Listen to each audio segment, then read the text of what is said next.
Our film tells the story of the Carmichael family and what happened to them, as well as what continues to happen to anyone who lives in the mansion after them. Catherine and Eleanor Carmichael were found murdered inside the house. The police suspected their father, Arthur, because he and Patrick were both in the house at the time.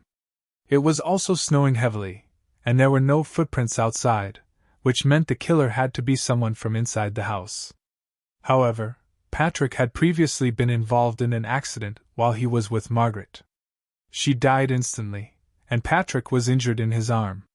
After that, half of the family ended up dead, while the other half, Arthur and Patrick, completely disappeared. Later on, the police allowed Margot Bentley to stay in the house. She was accompanied by her friend Rebecca, and they documented everything on camera. One day, they called emergency services in a state of extreme panic. Shortly after, they were found dead. What made things even more disturbing was that the footage they recorded contained many strange and unexplained things. When Margot was 10 years old, she went to an exhibition with her brother Chase and their family. A man tried to kidnap her, but she screamed and managed to escape. However, she failed to identify him. She could have died that day, because all the children who disappeared were never seen again. It was believed that Arthur killed his family in 1989. We return to the present story and see Margot and Rebecca on their way to the mansion. They ask the local residents about it, but they say it is just a legend and not real. When they arrive, they are welcomed by Donald, who introduces them to the house and everything inside it. However, he cannot open the storage room because he has not cared about it for a long time, and the key has also been lost. They are scheduled to spend 5 days in the house. Margot loves cases like this and is extremely excited. She manages to open the storage room and discovers statues that look exactly like humans, but shaped like clowns. Chase arrives afterward. On their first night in the mansion, they discuss all the theories about what happened. Margot believes Arthur killed the 3 of them and then left the house toward the forest, since the only footprints led there. Later, Margot talks to her brother, and he realizes she brought him there because their mother told her he had disappeared for 2 days and no one knew where he was. Chase gets very upset and says he does not need help from anyone. While they are asleep, Margot wakes up after hearing a noise and finds that Rebecca is not beside her. She gets up and sees Rebecca filming something downstairs. Margot also hears the sound of someone singing. The next day, Rebecca cleans the room, grabs the camera, and films herself on the bed. We see a body on the bed and the sheets soaked in blood, but Rebecca herself does not see what happened. Margot goes up to the storage room and searches through a box, finding items related to the clowns. She feels uneasy.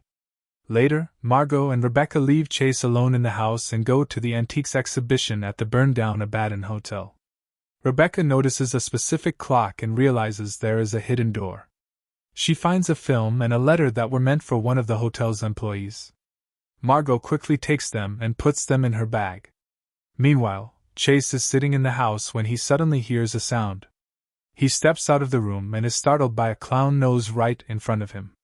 He imagines people moving around and runs away in fear. He then notices that the 2 clown statues are still in their places and have not moved. He goes downstairs and sees something coming out from behind the door, terrifying him. Suddenly, a girl wearing a mask appears. Chase is horrified by the sight, but after she disappears, he manages to calm himself. At that moment, Margot and Rebecca return, and Chase tells them what happened. The real problem is that the film they found contains secrets waiting to be uncovered. They see the Carmichaels in the footage, and it turns out that Margaret was the one wearing the mask in the past. Margot is shocked and discovers additional details in the letters they took. She realizes there were many secrets hidden in the hotel that no one knew about.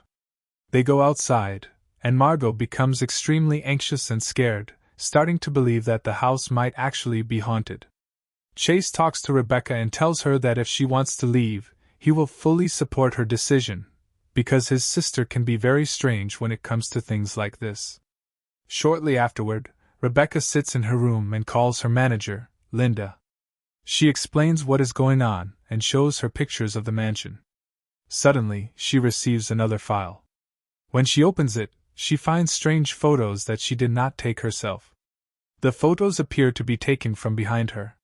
The images suddenly zoom in, and a girl is standing next to her. Then the girl suddenly appears right in front of her face, and the signal cuts out. Margot arrives and finds out what happened. She says it is normal and that things like this can happen, but Rebecca explodes in anger and refuses to stay even one more day in the house. She is afraid of losing her only job, the one that brings her money, and she does not want to continue dealing with ghosts and strange phenomena. Chase strongly supports her decision, just as he said before. However, later, when Chase steps outside, he learns that Margot convinced Rebecca to stay one more day. It also becomes clear that Chase has feelings for her. On the third day, Margot continues investigating the case and writes about a strong connection between the mansion and the abandoned hotel. At that moment, someone from the upper floor calls the kitchen, which makes everyone nervous. Chase goes to answer the call and hears someone say the name, Patrick. He goes upstairs and finds a clown inside one of the rooms, wondering how it got there. He then realizes that Rebecca is not with them. He hears her screaming, rushes downstairs, and finds her completely terrified because she saw the clown inside the closet. Chase sits down with his sister, and they agree that this will be their last day in the house. After that, they will leave. He explains that during the 2 days he had disappeared, he kept seeing a little girl and tried to take her home, but she would disappear every time. The last time he saw her, she told him to go with Margot. The next day, Margot contacted him. That is why he is extremely worried, but his sister reassures him that they will finally leave. At night, Margot wakes up as if she hears someone, but she ignores it. When the sound fades away, she goes back to sleep. We then see the last recorded video of Chase, who is in a very bad psychological state. Someone knocks on the door, but when he checks, no one is there. He falls asleep, then wakes up again to knocking on the door, and once more, no one is there. He falls asleep again, but this time he wakes up to the sound of the door opening. He looks ahead and freezes in terror. The clown is standing right in front of him. He starts apologizing for coming into the house and says he will leave immediately, begging the clown not to hurt him. He runs out of the room in complete panic, crying from fear, while the clown follows him all the way to the stairs. The camera cuts out, and we hear him screaming. The next day, they are shocked to find Chase's bag of clothes placed in front of their door. They search for him but cannot find him anywhere. His phone is lying in his room, and there is no trace of him at all. His sister looks for him for a long time, but Rebecca grows tired and wants to leave so nothing happens to her as well. However, when she sees Margot crying and saying she will not leave without her brother, Rebecca agrees to stay, but only until 2 a.m. After that, she will leave, even if it is without Margot. An old video of Catherine is shown, in which she is filming Patrick after Margaret's death. His condition is extremely strange. Margaret's body is covered in blood, and Patrick talks about how he might be able to bring her back again. We see that he has 3 clowns and a box filled with items, but he prevents Catherine from looking inside it. She leaves her necklace with him, saying it will be kept safe just as it was before. When Patrick goes downstairs, Catherine goes back to search the box. Suddenly, the camera freezes. The 3 clowns are standing side by side, staring at her. Inside the box, she finds a sheet of music. She goes to her room, plays it, and sings the words written on it. Margot and Rebecca stay until 4 a.m., planning to report her brother's disappearance to the police once they leave, but the car will not start. Rebecca becomes extremely anxious. They have 2 options: either wait until the next day for Donald to come and drive them, or walk through the forest, even though the distance is very long. They decide to walk toward the main road, since it is their only chance.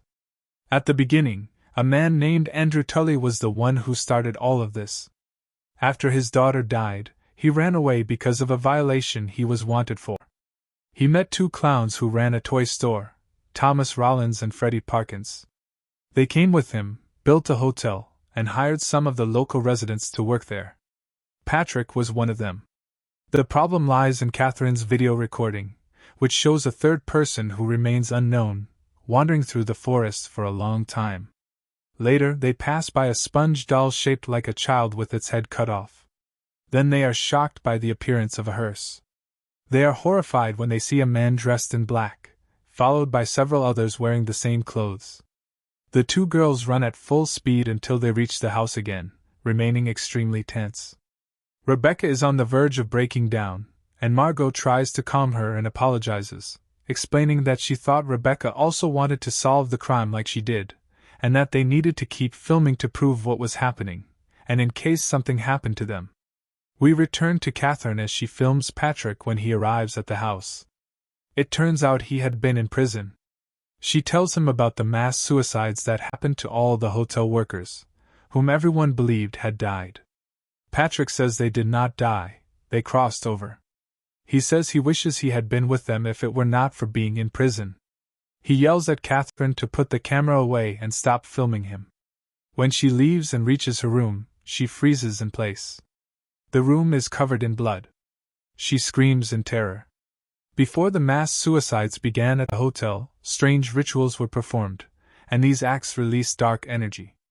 Catherine is terrified, crying from what she has witnessed, and says that they are in the house. She steps out to look down the hallway, panics, and runs straight to her closet. Something appears to her from inside it and attacks her. That night becomes her last night alive. Later, Margot receives a message from Chase, even though his phone was left in his room. He tells her he has met new friends and wants them to meet her. He says he is coming to her room. Suddenly, there is a knock at the door. Rebecca is terrified, but Margot opens it and finds no one there. Then another message arrives saying the friends are with Rebecca now. Rebecca throws the camera and runs. Margot grabs her and runs after her to the car, trying to calm her down, but Rebecca is completely terrified and unable to control herself. They have now reached the 4th day. They are shocked to see bodies standing in front of the car. Terrified, they run back into the house. They find many red balls scattered across the floor, go upstairs, and lock themselves inside the room. A voice calls out to Margot. Thinking it is her brother, she goes out and leaves Rebecca alone, despite Rebecca begging her not to go. Rebecca remains frozen with fear. Suddenly, Catherine appears on the bed and attacks her, then disappears and reappears, attacking her again. The camera shuts off. Margot goes to her brother's room and finds him sitting on a chair, his eyes pushed out of their sockets and blood pouring out heavily. Horrified, she runs away and tells Rebecca that he needs help, but she finds the room locked. She runs down the stairs and comes face to face with the clown. She screams at him, blaming him for everything that happened. Suddenly, he starts moving toward her, and she is paralyzed with fear. She sees a room glowing red at the end of the hallway, enters it, and sits inside. The clown comes toward her and attacks her. We hear a voice saying, "Evil will never die, and there is no fire that can destroy it. Never claim victory over it, because evil will always exist.